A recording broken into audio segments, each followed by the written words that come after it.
This is a huge scandal against Julius Malema. Court papers have been released that suggest and allegedly that Julius Malema colluded with a tainted crime intelligence boss, Feroz Khan, to remove a senior police officer.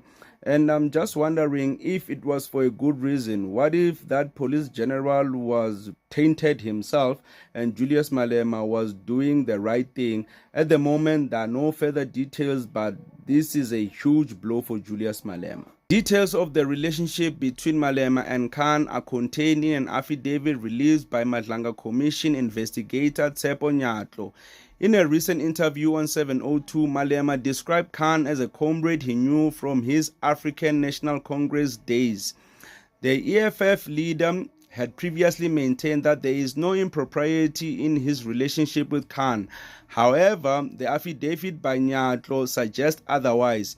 It showed that in June 2021, Khan wanted Malema to help him remove the Inspector General of the Intelligence, Isaac Dintwe. Through an intermediary, Khan sent Malema questions that the EFF could pose in Parliament to Dintwe.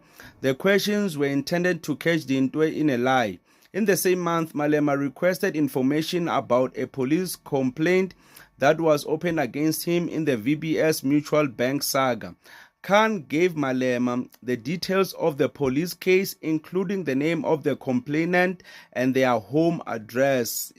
Yeah, man, this is not looking good for Julius Malema. You know, I've been complaining about this. Why is Julius Malema's files are being opened to everyone? Like, everybody knows his scandals, his bag of worms, his skeletons in the closet. I mean, like, as I said, every politician has their issues, has their problems, has their scandals, but it looks like Julius Malema's scandals are being looked through a microscope. Every little detail, they report on it.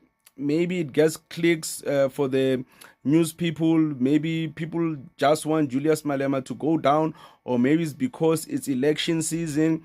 Because, yeah, man, like, these things that were happening, like, that, like conspiracy, you get what I mean? So now, what does that say about Julius Malema and Khan's relationship? Because, yeah, man, this looks very bad. But, hey, man, when it comes to this kind of things, it's not really clear. There was no money that was exchanging hands. They were not bribing each other or anything. They were just conspiring against Dintwe. Is that a crime? Is that something that Julius Malema can get arrested for? Like, because this is just typical politics, according to me. I don't think it's anything that hectic that would actually make Julius Malema end up